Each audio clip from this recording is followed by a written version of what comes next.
सो मेरे पास क्वेश्चन है linear differential equation with constant coefficient का। इस डिफरेंशियल इक्वेशन को मुझे सोल्व करना है। तो सबसे पहले क्या करते हैं, सबसे पहले निकालते हैं कॉम्प्लीमेंट्री फंक्शन और फिर निकालते हैं पार्टिकुलर इंटीग्रल और दोनों को ऐड कर देते हैं तो मेरे पास सॉल्यूशन आता है। तो स्टार्ट करते हैं। सबसे पहला स्टेप होता है कॉम्प्लीमेंट्री फंक्शन को फाइंड करना। ये हम कैसे करते हैं, देखो जो हमारे पास डिफरेंशियल इक्वेशन है इसमें से y को अलग करो तो क्या हो जाएगा, D cube upon D X cube minus D square upon D X square minus 6 into D by D X into Y. मैंने y को इन डेरिवेटिव्स के बाहर लिख लिया है, is equals to 1 plus x square. ठीक है, अब क्या करते हैं, नेक्स्ट स्टेप हम पुट करते हैं d, किसको पुट करते हैं, d बाई डी एक्स को। ऐसे ही डी स्क्वेयर पुट करते हैं, ये पुट होता है D square upon D X square को, और डी क्यूब पुट करते हैं D cube upon D X cube को। ठीक है, तो देखो क्या इक्वेशन बन जाएगी मेरे पास, ये हो जाएगा D cube minus D square minus 6d into Y is equals to 1 plus x square. अब जो मेरे पास y के साथ वाली इक्वेशन आई है इसी इक्वेशन को हम बोलते हैं ऑक्सिलरी इक्वेशन। तो मेरी ऑक्सिलरी इक्वेशन को राइट डाउन करो। ऑक्सिलरी इक्वेशन हो जाएगी D cube minus D square minus 6d is equals to 0। अब यहाँ से मैं d की वैल्यूज़ को फाइंड आउट करता हूँ। देखो d कॉमन लो पूरी इक्वेशन में से, तो क्या बच जाएगा मेरे पास, d into D square minus D minus 6 is equals to 0। अब अंदर वाली क्वाड्रेटिक की इक्वेशन का फैक्टर्स बनाओ तो D square minus 3d plus 2d minus 6 is equals to 0। अब d कॉमन लेंगे तो d इंटू डी यहाँ से कॉमन लो, क्या बच जाएगा मेरे पास, d माइनस 3 प्लस 2 कॉमन यहाँ से लो तो क्या हो जाएगा, d minus 3 is equals to 0। तो यहाँ से d की वैल्यूज़ को निकालो, d into D minus 3 into D plus 2।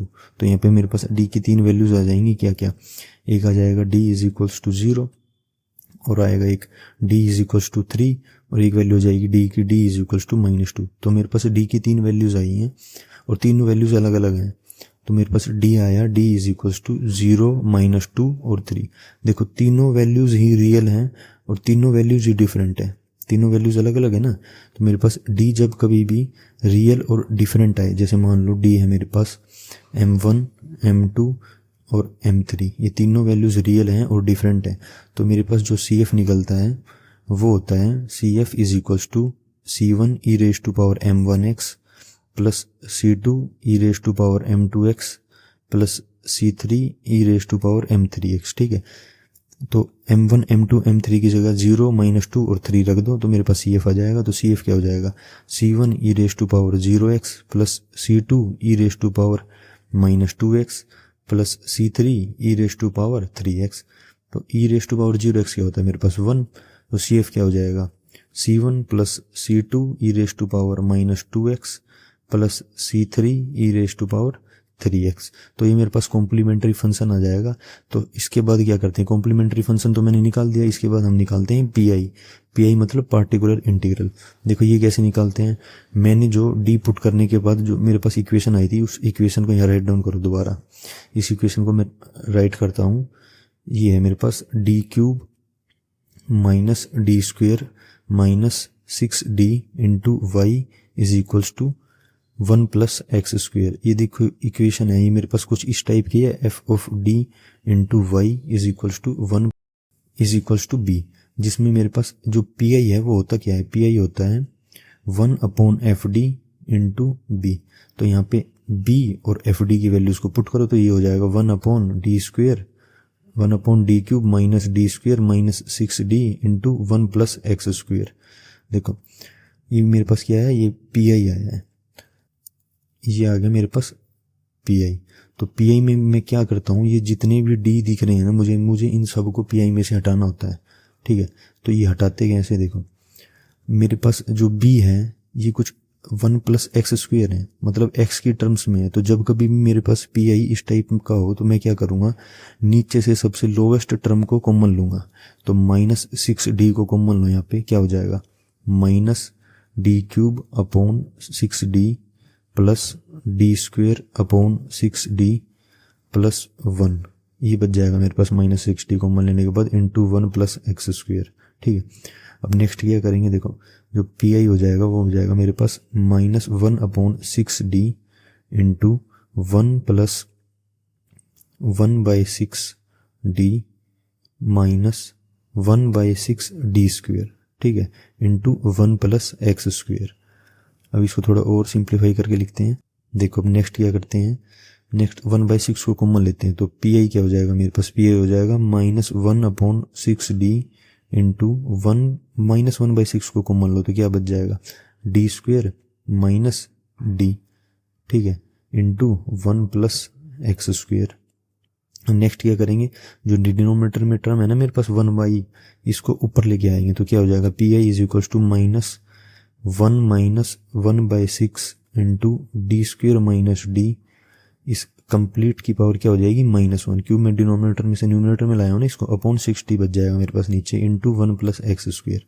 अब देखो मेरे पास बाइनोमियल एक्सपेंशन होता है 1 माइनस एक्स की पावर -1 का, इसका एक्सपेंशन क्या होता है, ये होता है 1 plus x square plus x की क्यूब, ठीक है। तो इस एक्सपेंशन का यूज़ करूँगा मैं पी आई निकालने के लिए। अब कहाँ यूज़ करूँगा, देखो मेरे पास न्यूमिनेटर में टर्म है 1 minus 1/6 into D square minus d, इस कंप्लीट की पावर है -1। अगर मैं x की जगह ये जो वैल्यू है 1/6 वाली इसको पुट करूँ और इस एक्सपेंशन को एक्सपेंड करूँ तो मेरे पास x क्या आएगा, 1/6 into D square minus D.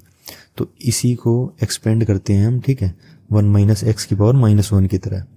तो देखो मेरे पास पी आई क्या हो जाएगा, पी आई हो जाएगा -1/6 डी इंटू क्या एक्सपेंशन होता है 1 प्लस एक्स, एक्स की वैल्यू क्या है 1/6 into D square minus D, फिर होता है प्लस एक्स स्क्वेयर, तो मतलब 1/6 into D square minus d इस कंप्लीट का स्क्वेयर, ठीक है, ये आगे तक जाता है, इंटू क्या है मेरे पास मल्टीप्लाई में 1 प्लस एक्स स्क्वेयर, ठीक है।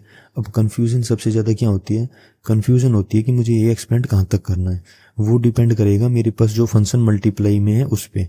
तो यहाँ पे क्या मल्टीप्लाई में है 1 प्लस एक्स स्क्वेयर, और तुम्हें पता है डी हमारे पास होता क्या है, डी होता है d/dx, ठीक है।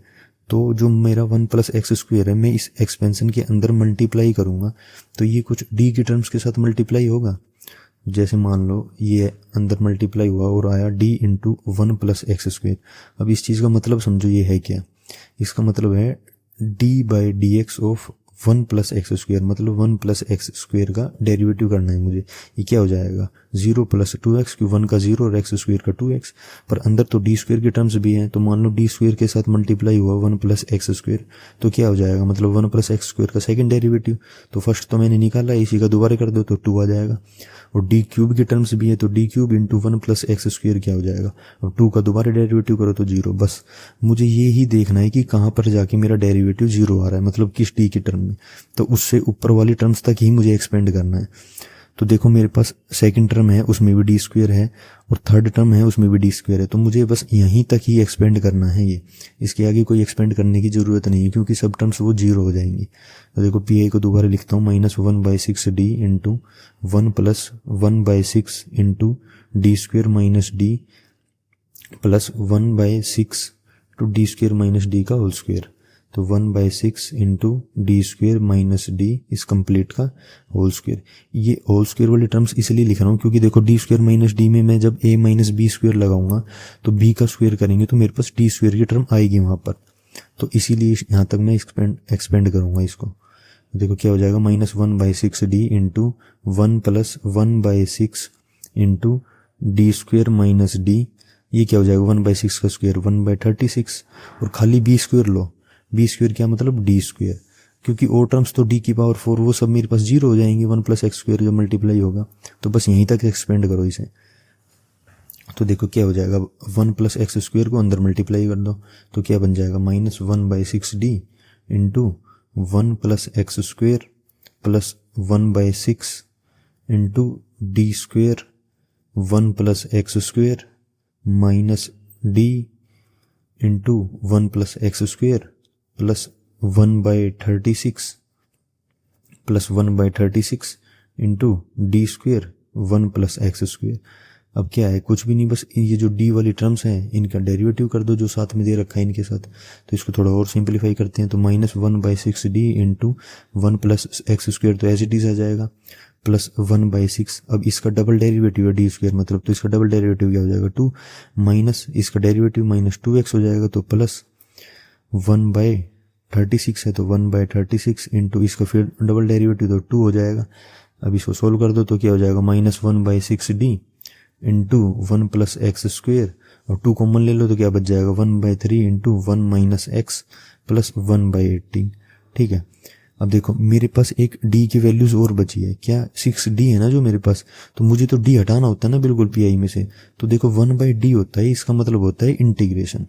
जब भी मेरे पास 1/d बचे लास्ट में तो उसका मतलब है इंटीग्रेशन करना है मुझे। अब इंटीग्रेशन किसका करना है, देखो -1/6 इस कंप्लीट का जो आगे फंक्शन बचा है इसका पूरे का इंटीग्रेशन कर दो, 1 + x² प्लस 1/3 - x/3 प्लस 1/18 इसको इंटीग्रेट करना है मुझे। ठीक है, पर देखो इसके अंदर जो कांस्टेंट टर्म्स हैं इनको थोड़ा ऐड करके लिखो, तो -1/6 integration of x² - x/3 18 LCM लिया मुझे, क्या हो जाएगा 18 + 6 + 1 इंटू dx।